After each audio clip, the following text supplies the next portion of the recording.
Hello friends and viewers, welcome to Vigyan Adda YouTube channel. जैसा कि आप सभी को पता है, आज हमारी जो है हरियाणा जीके की थर्ड क्लास रहने वाली है। अभी तक की 2 वीडियोस में हमने काफ़ी कुछ आपको हरियाणा के बारे में बता दिया है। आई थिंक आप सभी का जो एक आउटलाइन स्ट्रक्चर है, बेसिक स्ट्रक्चर है हरियाणा के बारे में, वो तैयार हो चुका होगा। तो आज जो हम पढ़ेंगे हरियाणा जीके की थर्ड क्लास में, वो हम डिस्कस करेंगे हरियाणा के पर्यटन स्थलों के बारे में, कि जो कि सभी पक्षियों के नाम पर रखे गए हैं। हर एक ज़िले में कुछ एक पर्यटन स्थल हैं जिनके नाम जो है पक्षियों के नाम पर रखे गए हैं। उन्हीं को हम आज की वीडियो में डिस्कस करेंगे। तो जल्दी से जल्दी हमारे साथ जुड़ जाइए। जो लोग पहली बार हमारे चैनल पे आ रहे हैं, उनसे मैं कहूँगी कि चैनल को पहले आप सब्सक्राइब कर दें और बेल आइकन ज़रूर दबा दें, ताकि आने वाली सभी लेटेस्ट वीडियो जो हैं आपको टाइम से मिलती रहें। तो बिना देरी किए हम जल्दी से आज की क्लास शुरू कर देते हैं। तो फटाफट से अपने पेन पेपर कॉपी के साथ रेडी हो जाइए और साथ के साथ लिखते चलिए, ताकि चीज़ें आपको साथ ही साथ याद होती रहें। ओके, तो जल्दी से शुरू करते हैं हमारी आज की क्लास। जैसा कि मैंने बताया, आज हम पढ़ेंगे हरियाणा के पर्यटन स्थलों के बारे में। तो सबसे पहले मैंने लिखा है आपके लिए कि हरियाणा का जो पर्यटन विभाग है उसको आप देखिए। हरियाणा का जो पर्यटन विभाग है, टूरिज्म डिपार्टमेंट जिसको हम कहते हैं, वो बनाया गया था 1 सितंबर 1974 को, 1 सितंबर 1974 को। और इसकी जो स्थापना हुई थी, वो जो कंपनी एक्ट था हमारे पास, एक 1956 में एक कंपनी एक्ट आया था, उसी के तहत हरियाणा टूरिज्म कॉरपोरेशन ने जो ये हमारा पर्यटन विभाग जो है बनाया था 1 सितंबर 1974 को। तो देखिए, क्योंकि 1 सितंबर 1974 को हमारा पर्यटन विभाग बना था, तो उसी दिन को हमने पर्यटन दिवस के रूप में भी मनाया हरियाणा में। यानी 1 सितंबर जो है हरियाणा में जो है टूरिज्म डे के रूप में मनाया जाता है। आगे बात कर लेते हैं हम हरियाणा का जो टैग लाइन है टूरिज्म डिपार्टमेंट का। इन्होंने लिखा है कि come holiday with us, come holiday with us, यानी कि आइए और हमारे साथ छुट्टियां बिताइए। ये जो है हमारा हरियाणा टूरिज्म जो है उसकी एक टैग लाइन है, जो हमेशा लिखी मिलती है आपको। आगे मैं बात करूं अगर, तो हरियाणा टूरिज्म डिपार्टमेंट जो है उसका जो सिंबल है, उसका जो चिन्ह है, निशान है, वो क्या है? वो है मोर। जैसा कि आप सभी को पता है, राष्ट्रीय पक्षी भी है मोर। और हरियाणा के टूरिज्म डिपार्टमेंट का जो चिन्ह है, लोगो है, वो भी जो है मोर ही है। हेडक्वार्टर की अगर मैं बात करूं, जैसा कि आप देख भी पा रहे होंगे, हेडक्वार्टर की अगर मैं बात करूं तो वो जो है इसका चंडीगढ़ में रहेगा। आगे मैं बात कर लेती हूँ कि जो हमारा पर्यटन विभाग है उसके ब्रांड एम्बेसडर कौन है। तो इसके ब्रांड एम्बेसडर जो हैं वो बहुत ही जानी मानी हस्तियां हैं, अभिनेता और अभिनेत्री हैं, धर्मेंद्र और हेमा मालिनी। इन्हीं को जो है हमारे टूरिज्म डिपार्टमेंट का जो है ब्रांड एम्बेसडर बनाया गया, धर्मेंद्र और हेमा मालिनी। आने वाले एग्जाम्स में पूछा जा सकता है और पूछा भी गया है, तो आप इसको ध्यान रखेंगे कि हमारे ब्रांड एम्बेसडर जो है पर्यटन विभाग के, वो है धर्मेंद्र और हेमा मालिनी।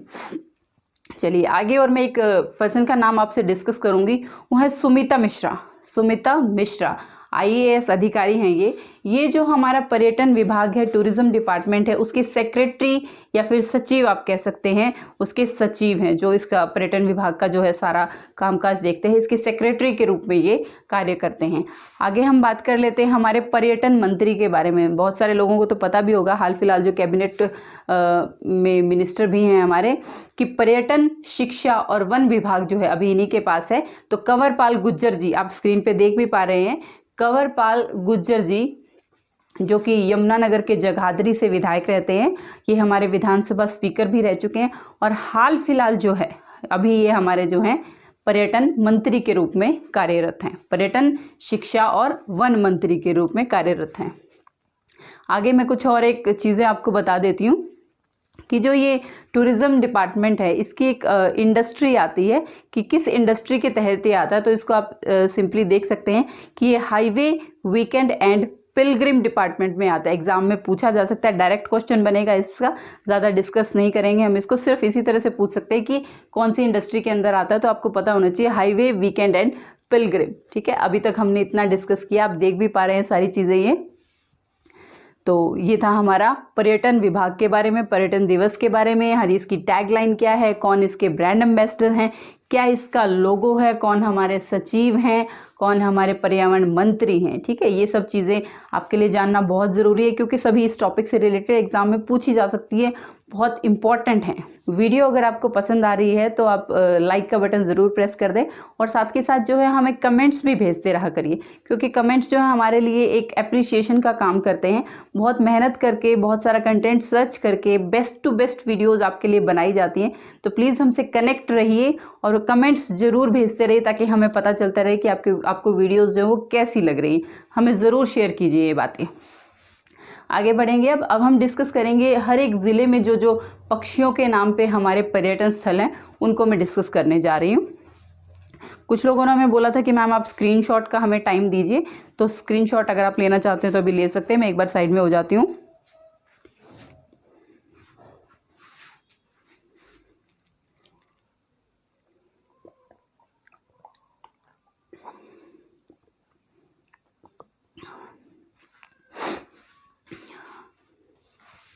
चलिए अब बात करेंगे हम हर एक ज़िले में जो हमारे पर्यटन स्थल हैं उनके बारे में।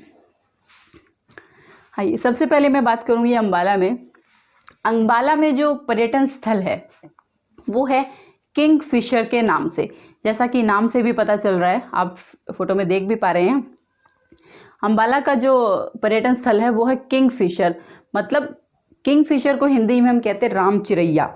और ये एक ऐसा पक्षी है जो कि फिशिंग मास्टर होता है। मतलब कि अपनी चोंच से जो है मछली को बहुत इजीली, आसानी से, बहुत अच्छे तरीके से पकड़ पाता है, इसलिए इसे फिशिंग मास्टर भी कहा जाता है, फिशिंग किंग भी कहा जाता है। तो यही इसका नाम है, किंगफिशर। NH1 पे ये पड़ता है अम्बाला के अंदर। देखिए लोकेशन जो है इन पर्यटन स्थल की आपको ध्यान रखना ज़रूरी है, क्योंकि कई बार HSSC ने अपने एग्जाम से पूछा है कि ये पर्टिकुलर पर्यटन स्थल जो है कौन से रोड पे पड़ता है। तो इस तरह से आपको ये ध्यान रखना ज़रूरी है कि इनकी लोकेशन क्या है। जो मेन है उनकी लोकेशन जो मैंने इंक्लूड कर दी हैं, जो कि एग्जामिनेशन पॉइंट ऑफ व्यू से ज़्यादा इंपॉर्टेंट है। आगे पढ़ते हैं हम भिवानी के बारे में। भिवानी का जो टूरिस्ट प्लेस है उसे नाम दिया गया है बैया। इंग्लिश में भी हिंदी में भी सेम होगा, बैया। बैया की खासियत क्या है कि जो इसका घोंसला होता है वो पेड़ पे लटकता होता है।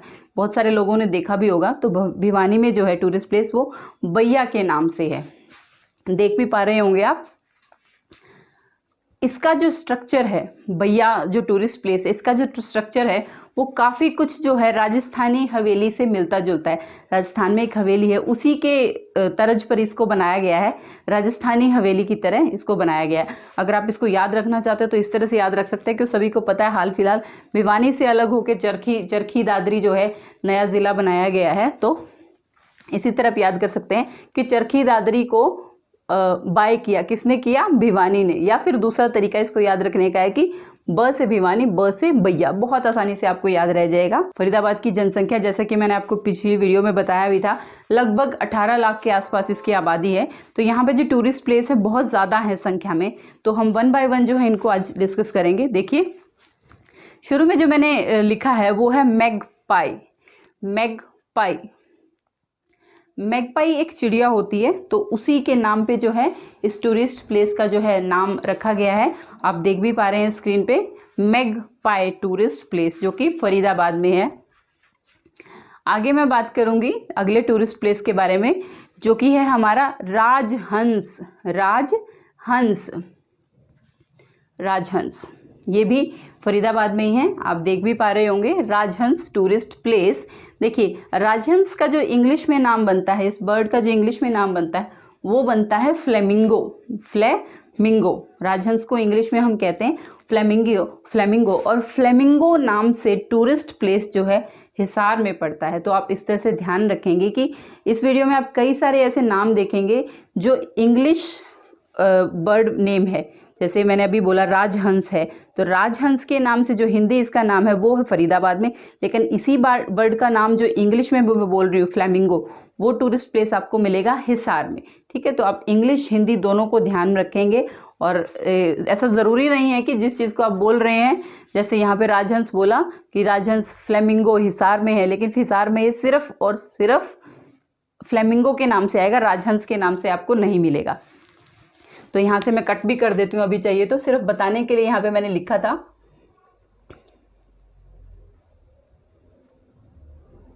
राजहंस, और इसी का इंग्लिश वर्जन जो आएगा वो आपको मिलेगा हिसार में, फ्लेमिंगो। आगे मैं बात करूंगी सनबर्ड।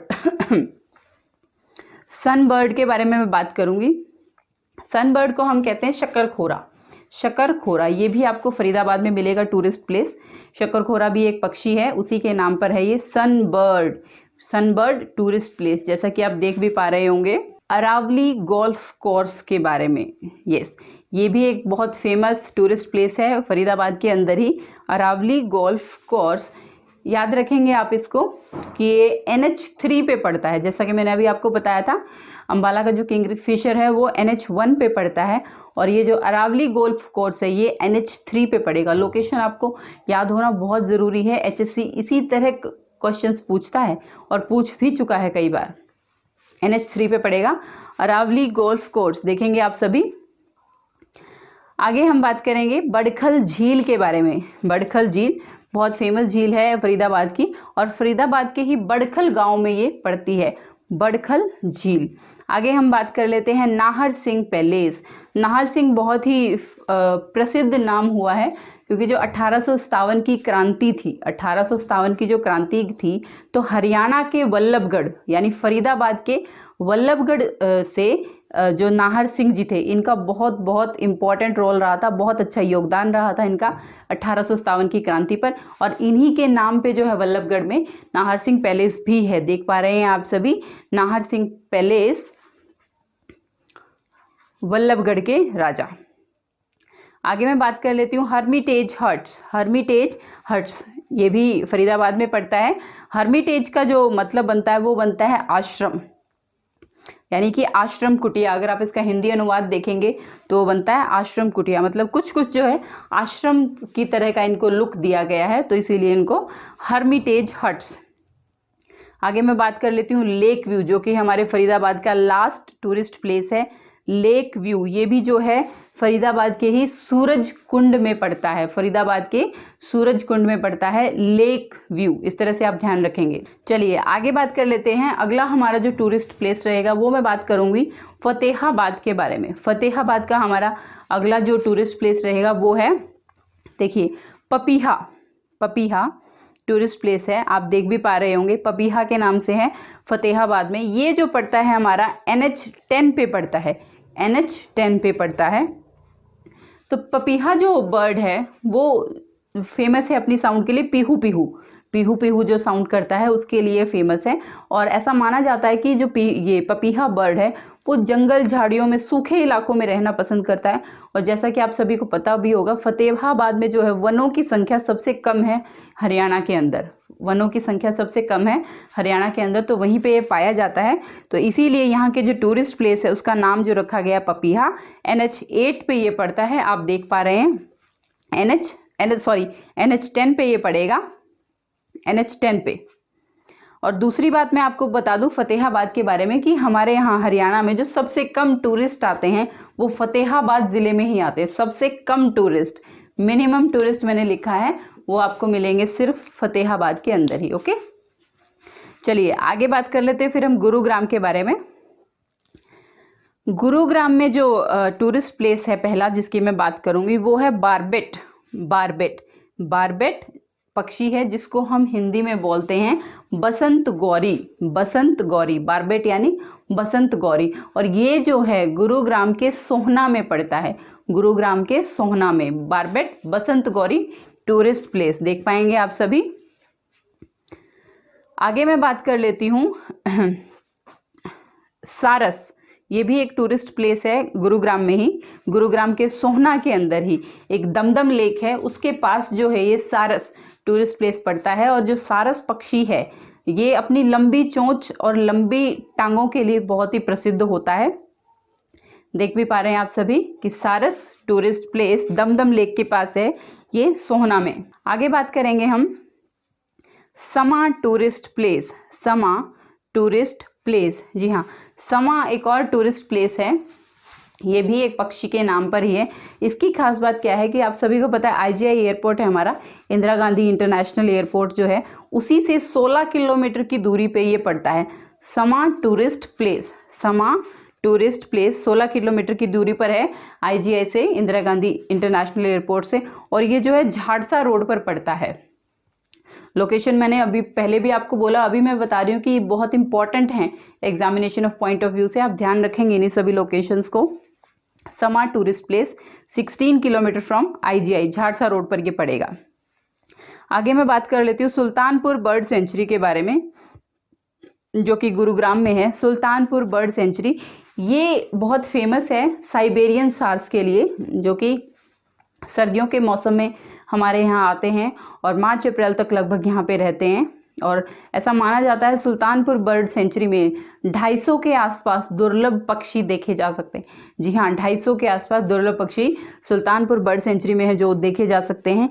और जो सुल्तानपुर बर्ड सेंचुरी है वो झज्जर रोड पर पड़ती है, झज्जर रोड पर। समा पड़ेगा आपका झाड़सा रोड पर, और सुल्तानपुर बर्ड सेंचुरी जो है वो होगी आपकी झज्जर रोड पर। आगे हम बात करेंगे हिसार के बारे में। तो बात कर लेते हैं हम हिसार के टूरिस्ट प्लेस की, जो कि है ब्लू बर्ड। ब्लू बर्ड जिसका हिंदी में नाम होता है Neelkanth. Blue bird tourist place जो है सिरसा बाईपास पर पड़ता है, सिरसा बाईपास पर पड़ता है। आप देख भी पा रहे होंगे ब्लू बर्ड टूरिस्ट प्लेस, जिसको मैंने हिंदी में कहा नीलकंठ। बहुत ही शुभ माना जाता है इस पक्षी को। ऐसा माना जाता है कि जब राम रावण का वध करने के लिए जा रहे थे तो जाने से पहले उन्हें इसी नीलकंठ पक्षी के, ब्लू बर्ड पक्षी के दर्शन हुए थे, तो इसीलिए इसे बहुत शुभ माना जाता है। नेक्स्ट है हमारा फ्लेमिंगो, जो कि मैं पहले ही आपको बता चुकी हूँ कि फ्लेमिंगो के नाम से अगर आएगा तो हिसार में होगा, लेकिन फ्लेमिंगो का हिंदी वर्जन राजहंस वो पड़ेगा हमारा फरीदाबाद में, वो हमारा फरीदाबाद के अंदर आएगा राजहंस। चलिए आगे बात करेंगे हम झज्जर के बारे में। झज्जर के अंदर जो है टूरिस्ट प्लेस वो गौरैया के नाम से है। गौरैया जो कि एक चिड़िया है। झज्जर के बहादुरगढ़ में ये गौरैया टूरिस्ट प्लेस है, आप देख भी पा रहे होंगे। झज्जर के अंदर गौरैया टूरिस्ट प्लेस जो कि बहादुरगढ़ में पड़ता है। याद करने का तरीका बहुत ही आसान है। इसको देखिए, झज्जर को जब आप लिखते हैं तो डबल जे आता है। गौरैया को जब आप लिखेंगे तो डबल वाई आता है, यानी डबलिंग ऑफ लेटर्स से आप ध्यान रखेंगे। वहाँ पे एक जगह डबल जे आ रहा है तो एक जगह डबल वाई आ रहा है, डबलिंग ऑफ लेटर से आप इसको ध्यान रख सकते हैं। आगे हम बात करेंगे जींद की। जींद में जो है टूरिस्ट प्लेस वो है बुलबुल के नाम से। और बुलबुल जैसा कि आप सभी को पता है, देख भी पा रहे होंगे आप, बुलबुल जो है अपनी मीठी आवाज़ के लिए बहुत ही प्रसिद्ध है, फेमस है। तो ये जो बुलबुल टूरिस्ट प्लेस है वो जींद में जो है एक बहुत प्रसिद्ध मंदिर है रानी तालाब के अंदर। रानी तालाब यानी जो चारों तरफ से पानी से घिरा हुआ है और उसके बीच में एक शिव मंदिर है जिसको भूतेश्वर मंदिर भी कहते हैं। तो उसी के पास ये पड़ता है बुलबुल टूरिस्ट कॉम्प्लेक्स, रानी तालाब के पास। आगे हम बात करेंगे कैथल में जो कौन सा टूरिस्ट प्लेस है। कैथल का जो टूरिस्ट प्लेस है वो है कोयल के नाम से। कैथल का टूरिस्ट कॉम्प्लेक्स कोयल के नाम से, देख भी पा रहे हैं आप। और कोयल जो है अपनी कुहू कुहू की जो आवाज़ है उसके लिए बहुत फेमस होती है। तो कैथल का टूरिस्ट प्लेस कोयल, और ये पड़ता है NH 65 पर, NH 65 पर। आगे हम बात कर लेते हैं करनाल के टूरिस्ट प्लेस के बारे में। करनाल का जो टूरिस्ट प्लेस है वो है ओइस बर्ड के नाम पे ही यही पक्षी का नाम है, और देख भी पा रहे होंगे आप। और ये जो ओइस टूरिस्ट प्लेस है वो चंडीगढ़ और दिल्ली के बीच में पड़ता है NH 1 पर। ध्यान रखेंगे आप, चंडीगढ़ और दिल्ली के बीच में पड़ता है NH 1 पर। और ऐसा माना जाता है कि ये जो ओइस टूरिस्ट प्लेस है यहाँ पे क्या है कि बसें रुकती हैं, जो लॉन्ग रन की बसेस होती हैं वो यहाँ पे रुकती है। और यहाँ पे एक छोटा सा क्राफ्ट बाज़ार भी बनाया गया है जहाँ पर लोग उतरते हैं, खाना खाते हैं और छोटी मोटी शॉपिंग भी करते हैं। काफ़ी फेमस है करनाल के अंदर ओइस tourist place, between Chandigarh and Delhi, NH 1 पर ये पड़ता है। अगला हमारा है करण झील। देखिए बहुत फेमस है ये भी करनाल के अंदर। सभी को पता है कि करण झील वो लोकेशन है हरियाणा के अंदर, हरियाणा के करनाल के अंदर, कि जहाँ पे कर्ण ने अपने जो कवच और कुंडल थे वो जो है भगवान इंद्र को दान कर दिए थे, और वहीं से इनका नाम जो पड़ा था वो दानवीर कर्ण भी पड़ा था। तो यही वो जगह है जहाँ पे कर्ण ने अपने कवच और कुंडल जो है भगवान इंद्र को दे दिए थे, दान कर दिए थे। और ये जो है 125 किलोमीटर पड़ती है दिल्ली चंडीगढ़ से, 125 किलोमीटर, देख भी पा रहे होंगे आप। आगे हम बात कर लेते हैं कुरुक्षेत्र के टूरिस्ट प्लेसेस के बारे में। देखिए पहला जो मैंने लिखा है वो है अंजन यात्रिका।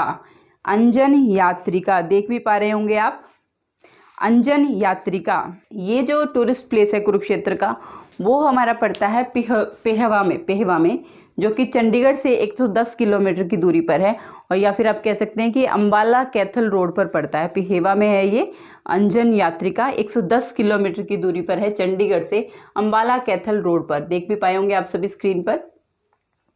आगे मैं अगर आप बात करूं तो हमारा दूसरा टूरिस्ट प्लेस जो है वो है नीलकंठ यात्री निवास, जो कि कुरुक्षेत्र के जो थानेसर में पड़ता है, देख भी पा रहे हैं आप, नीलकंठ यात्री निवास। देखिए बर्ड का नाम आ गया यहाँ पे नीलकंठ, हिंदी में अगर नाम आता है तो कुरुक्षेत्र में है, लेकिन यही अगर ब्लू बर्ड के नाम से आए या ब्लू जे के नाम से आए तो बात जाएगी ब्लू जे पानीपत में और ब्लू बर्ड आपका हिसार में। मैंने बता दिया आपको पहले कि इंग्लिश और हिंदी दोनों नाम आपको ध्यान रखने हैं कि इंग्लिश के नाम से वही टूरिस्ट प्लेस किसी और डिस्ट्रिक्ट में है, और हिंदी के नाम से, हिंदी में जो पक्षी का नाम बनता है टूरिस्ट प्लेस पड़ेगा किसी और डिस्ट्रिक्ट के अंदर, तो दोनों आपको ध्यान रखने हैं। आगे मैं बात कर रही थी नीलकंठ कृष्णधाम यात्री निवास। एक क्वेश्चन तो यहाँ से यही बन जाता है कि नीलकंठ यात्री निवास का पूरा नाम क्या है। जी हाँ, पूरा नाम है इसका नीलकंठ कृष्णधाम, ये बीच में आता है कृष्णधाम यात्री निवास, और पड़ता है ये कुरुक्षेत्र के थानेसर में। अगला हमारा जो टूरिस्ट प्लेस है वो बनता है पैराकीट। पैराकीट एक ऐसा पक्षी है जो तोता प्रजाति में आता है। पैरट आप सभी को पता है कि उसी की प्रजाति से मिलता जुलता ये पक्षी है, और ये कुरुक्षेत्र के पीपली में पड़ता है, कुरुक्षेत्र के पीपली में पड़ता है। जैसा कि मैंने आपको पहले बताया था कि सबसे कम टूरिस्ट जो हैं हरियाणा के फतेहाबाद ज़िले में आते हैं, और अगर मैं बात करूं सबसे ज़्यादा टूरिस्ट की तो वो हरियाणा के कुरुक्षेत्र को विजिट करते हैं। सबसे ज़्यादा टूरिस्ट हमारे कुरुक्षेत्र में आते हैं, सबसे कम फतेहाबाद में। इम्पॉर्टेंट है, एग्जाम्स में पूछा जा सकता है।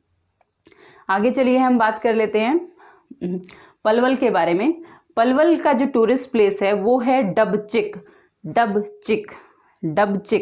ये एक दरियाई चिड़िया है जिसके नाम पर इसका नाम रखा गया है, तो ये पलवल के होडल में पड़ती है, आप सभी देख भी पा रहे होंगे। डबचिक दरियाई चिड़िया के नाम पर पलवल के होडल में। आगे मैं बात करूंगी पंचकुला के टूरिस्ट प्लेस की। पहला मैंने लिखा है जटायु यात्रिका। जटायु जैसा कि आप सभी को पता भी है, जटायु जो है गरुड़ पुत्र इन्हें कहा जाता है, तो उसी के नाम पर है ये जटायु यात्रिका टूरिस्ट प्लेस। और खास बात इसकी क्या है कि पंचकुला में आप सभी को पता है माता मनसा देवी का मंदिर है, तो उस माता मनसा देवी के मंदिर के पास ही ये टूरिस्ट प्लेस है, इसीलिए मैंने लिखा है ब्रैकेट करके मनसा देवी, तो आपको ध्यान रहेगा जटायु यात्रिका टूरिस्ट प्लेस पंचकुला में माता मनसा देवी मंदिर के पास। आगे हम बात करेंगे रेड बिशप। ये भी एक टूरिस्ट प्लेस है, लाल बिशप पक्षी जिसे हम कहते हैं उसी के नाम पर है, ये भी पंचकुला में है। यादवेंद्र गार्डन या फिर पिंजौर गार्डन जिसे हम कहते हैं, ये पड़ता है हमारे पंचकुला के पिंजौर में, जिसे मुगल गार्डन भी कहा जाता है क्योंकि मुगलों ने इसका निर्माण करवाया था। तो ये यादवेंद्र गार्डन या फिर पिंजौर गार्डन जिसे हम कहते हैं, देख पाएंगे आप सभी स्क्रीन पर। आगे मैं बात कर लेती हूँ, अगला जो टूरिस्ट प्लेस बनता है पंचकुला का वो बनता है माउंटेन क्वेल। जी हाँ, mountain quail, MQ, mountain quail, जिसको हिंदी में अगर आप जानना चाहें तो हिंदी में इसको कहा जाता है पहाड़ी बटेर। ये भी एक पक्षी है जिसके नाम पर ये माउंटेन क्वेल टूरिस्ट प्लेस बनाया गया है।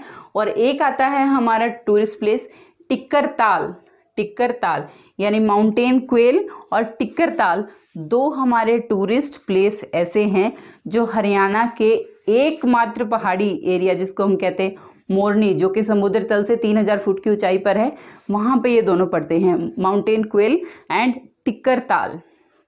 ये जो है पंचकुला के मोरनी में पड़ते हैं, आप देख भी पा रहे होंगे, माउंटेन क्वेल एंड टिक्कर ताल। आगे मैं बात कर लेती हूँ पानीपत के टूरिस्ट प्लेसेस के बारे में कि पानीपत के अंदर जो टूरिस्ट प्लेस आते हैं वो है ब्लू जे। ये भी एक पक्षी है, इसी के नाम पर रखा गया है ब्लू जे, और ये पड़ता है हमारा पानीपत के संभालखा में। पानीपत के अंदर संभालखा एक जगह है, वहाँ पे ये पड़ता है ब्लू जे टूरिस्ट प्लेस। मतलब इसका भी नीलकंठ ही बनता है, लेकिन नीलकंठ से जो टूरिस्ट प्लेस बनेगा वो जाएगा हमारा कुरुक्षेत्र के अंदर। ब्लू जे संभालखा के अंदर है। अगला हमारा जो टूरिस्ट प्लेस है वो है स्काई लार्क। स्काई लार्क, ये भी पानीपत के अंदर पड़ता है। इसको हम कंकाल पक्षी के नाम से भी जानते हैं। स्काई लार्क जो पक्षी है उसको कंकाल पक्षी भी कहा जाता है। तो ये भी हमारा पानीपत के अंदर ही पड़ता है। अगर आप इसको याद करना चाहते हो तो देखिए बहुत आसान सा तरीका याद रखने का। यहाँ से मैं स्काई उठा लेती हूँ और यहाँ से ब्लू उठा लेती हूँ और यहाँ से पानी। तो देखिए आपको पता है आकाश का रंग कैसा होता है, नीला ब्लू, और पानी का रंग भी कैसा होता है, नीला ब्लू। तो आप ध्यान रख पाएंगे कि पानीपत के अंदर जो दो टूरिस्ट प्लेस हैं उनके नाम क्या हैं, स्काई लार्क एंड ब्लू जे। पानी भी हमारा नीला होता है और हमारा आकाश भी नीला होता है, उसी से आप इसको ध्यान रख पाएंगे। आगे मैं बात करूंगी रेवाड़ी के बारे में। रेवाड़ी का जो टूरिस्ट प्लेस है उसका नाम है जंगल बैबलर। जंगल बैबलर, हिंदी में जिसको सात भाई बोला जाता है। जंगल बैबलर एक पक्षी है जिसे सात भाई के नाम से बोला जाता है। सात भाई इसलिए बोला जाता है कि ये पक्षी ऐसा है जो हमेशा ग्रुप्स में रहना पसंद करता है, समूह में रहना पसंद करता है। कि ये पक्षी जो आमतौर पे 7 से ज़्यादा ग्रुप में पाए जाते हैं। 7 होंगे, 8 होंगे, 9 होंगे, 10 होंगे, अकेले कभी नहीं पाए जाते ये पक्षी। इसलिए इसको जो है सात भाई के नाम से भी जाना जाता है। इसी के नाम पे जो है इस टूरिस्ट प्लेस का नाम रखा गया है, देखेंगे आप सभी। और ये जो है ये पक्षी जो है ये टूरिस्ट प्लेस जो है धारूहेड़ा में पड़ता है, NH8 पर, जो कि सभी को पता है दिल्ली जयपुर हाईवे है। NH8 दिल्ली जयपुर हाईवे, उसी पे धारूहेड़ा पे ये पड़ता है। आगे मैं बात कर लेती हूँ अगला जो टूरिस्ट प्लेस है रेवाड़ी के अंदर, वो है sand Piper. Sand Piper, sand Piper जिसको हम टिटहरी बोलते हैं हिंदी में, टिटहरी। तो इसी के नाम से एक और टूरिस्ट प्लेस है हमारे रेवाड़ी के अंदर ही। सैंड पाइपर टूरिस्ट प्लेस जो है टिटहरी पक्षी के नाम पर है। चलिए आगे बात कर लेते हैं हम रोहतक के टूरिस्ट प्लेसेस के बारे में। तो रोहतक के अंदर जो पहला टूरिस्ट प्लेस आता है वो आता है मैना। मैना पक्षी के नाम पर। जैसा कि आप सभी को पता है मैना जो फेमस होती है वो जो है ह्यूमन स्पीच को, यानी नॉर्मल ह्यूमन बीइंग की आवाज़ को बहुत अच्छे से कॉपी करती है, इसलिए वो फेमस होती है। मैना टूरिस्ट प्लेस इसी के नाम पर रखा गया है। रोहतक के अंदर है ये मैना टूरिस्ट प्लेस। उसके बाद हम बात कर लेते हैं अगला जो टूरिस्ट प्लेस आएगा वो है तिलियार लेक, जो कि रोहतक में ही पड़ती है, दिल्ली रोड पर। रोहतक में अगली जो टूरिस्ट प्लेस जो की मैं बात करूं वो है तिलियार लेक, जो कि दिल्ली रोड पर पड़ती है। आप देख पाएंगे सभी तिलियार लेक। अगला जो हमारा है वो है दीन बंधु चौधरी छोटू राम टूरिस्ट कॉम्प्लेक्स। दीन बंधु चौधरी छोटू राम टूरिस्ट कॉम्प्लेक्स, जो कि रोहतक के सांपला में पड़ता है। रोहतक के सांपला में पड़ता है दीन बंधु चौधरी छोटू राम टूरिस्ट कॉम्प्लेक्स। चलिए आगे हम बात करेंगे सिरसा के टूरिस्ट प्लेसेस के बारे में, कि जो सिरसा का पहला टूरिस्ट प्लेस है वो है शिकारा। शिकारा एक बर्ड पक्षी है जिसके नाम पर ये रखा गया है, शिकारा टूरिस्ट प्लेस, जो कि सिरसा के डबवाली में ही एक गांव है असाखेड़ा, वहां पर पड़ता है। सिरसा के डबवाली में एक जगह है असाखेड़ा, वहीं पे ये पड़ता है। आगे मैं बात करूंगी अगले टूरिस्ट प्लेस के बारे में, जो कि है सुरखाब। सुरखाब ये भी सिरसा में ही है और सुरखाब पक्षी जो है मुर्गा की प्रजाति में आता है। सुरखाब जो है वो मुर्गा प्रजाति में आता है, तो उसी के नाम पर जो है सिरसा के टूरिस्ट प्लेस का नाम रखा गया है। हिसार रोड पर ये पड़ता है और आम भाषा में इस पक्षी को जो है सुरखाब है इसे चकवा या चकवी भी कहा जाता है। चकवा या चकवी भी कहा जाता है। आगे हम बात कर लेते हैं, हमारे 2 डिस्ट्रिक्ट रह गए हैं जिनके टूरिस्ट प्लेस के बारे में मैं अभी डिस्कस करूंगी। तो ये है हमारा सोनीपत। सोनीपत का जो टूरिस्ट प्लेस है वो है एथनिक इंडिया के नाम से। ये किसी पक्षी के नाम पर नहीं है, सिंपल है, बहुत फेमस जगह है एथनिक इंडिया, जो कि सोनीपत के राई में पड़ती है। आप देख पा रहे हैं एथनिक इंडिया जो कि सोनीपत के राई में पड़ती है। इस लोकेशन की अगर मैं बात करूं इसकी, तो ये पड़ेगी हमारी राजीव गांधी यूनिवर्सिटी के पास। एथनिक इंडिया सोनीपत के राई में, राजीव गांधी यूनिवर्सिटी के पास। चलिए लास्ट में डिस्कस कर लेती हूँ आज की वीडियो का, जो है हमारा यमुनानगर का। यमुनानगर के टूरिस्ट प्लेस की मैं बात करूं तो ये है grey pelican. Grey pelican, grey जिसको हम हिंदी में रोजी पेलिकन भी कहते हैं, ग्रे पेलिकन या फिर रोजी पेलिकन के नाम से एक टूरिस्ट प्लेस है जो कि हमारे यमुनानगर में पड़ता है। तो देखिए इसकी लोकेशन की अगर मैं बात करूँ तो ये पड़ेगा रादौर रोड पर, रादौर रोड पर पड़ेगा। और ये भी साइबेरिया से, जो ग्रे पेलिकन है वो भी साइबेरिया से हमारे यहाँ आते हैं। साइबेरिया से साइबेरियन सार्स भी आते हैं जो कि सुल्तानपुर बर्ड सेंचुरी में आते हैं। उसी तरह साइबेरिया से ही आने वाला एक और पक्षी है ग्रे पेलिकन, ग्रे पेलिकन या जिसको रोजी पेलिकन भी कहते हैं। और ये जो ग्रे पेलिकन टूरिस्ट प्लेस है ये जो है हमारे रादौर रोड पर पड़ता है। तो देखिए फ्रेंड्स, आज की जो वीडियो है इसमें हमने अभी तक डिस्कस किए लगभग 43 टूरिस्ट प्लेसेस के बारे में आपसे डिस्कस किया है, जो कि कुछ पक्षियों के नाम पे है। मेन में ऑलमोस्ट हर डिस्ट्रिक्ट में एक टूरिस्ट प्लेस तो ऐसा है ही जो कि पक्षी के नाम पर पड़ता है। बाकी कुछ और जगह भी हैं जो बहुत फेमस हैं, इसलिए उनको भी गवर्नमेंट ऑफ हरियाणा ने टूरिस्ट प्लेस जो है डिक्लेयर किया है। तो मैंने वीडियो के स्टार्टिंग में जो है एक आंकड़ा लिखा था, पर्यटन विभाग के नीचे लिखा है मैंने 44। तो देखिए हमारा जो हरियाणा टूरिज्म डिपार्टमेंट है वो जो है लगभग 44 जो पर्यटन स्थल हैं उनको मैनेज करता है। तो अभी तक जो मैंने आपको पढ़ाया है वो कुल मिलाकर हो गए 43।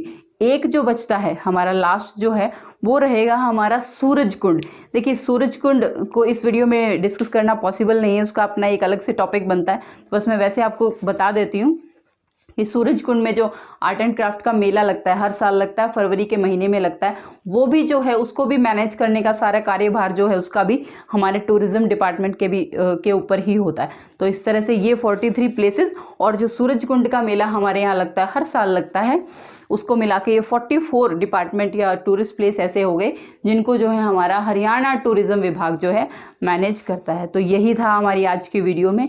मुझे उम्मीद है कि आपको आज की वीडियो पसंद आई होगी। पसंद अगर आई है तो आप लाइक का बटन ज़रूर प्रेस करेंगे और अपने आसपास जितने भी लोग हैं जो भी तैयारी कर रहे हैं उनको वीडियो प्लीज़ शेयर ज़रूर करें, ताकि ना सिर्फ आपको बल्कि बाकी सभी लोगों को जो है इसका बेनिफिट मिल सके। तो अपनी तैयारी को किसी भी तरह से कमज़ोर ना रखें आप, कि जब भी हरियाणा के एग्ज़ाम्स हो आप अपनी तैयारी के साथ पूरी तरह तैयार हों। और उम्मीद है कि तैयारी करते रहेंगे तो बहुत जल्दी अच्छे जो रिज़ल्ट्स हैं आपके सामने आएंगे। तो इसी उम्मीद के साथ हम फिर से मिलेंगे नेक्स्ट वीडियो में कुछ और अच्छे टॉपिक्स के साथ।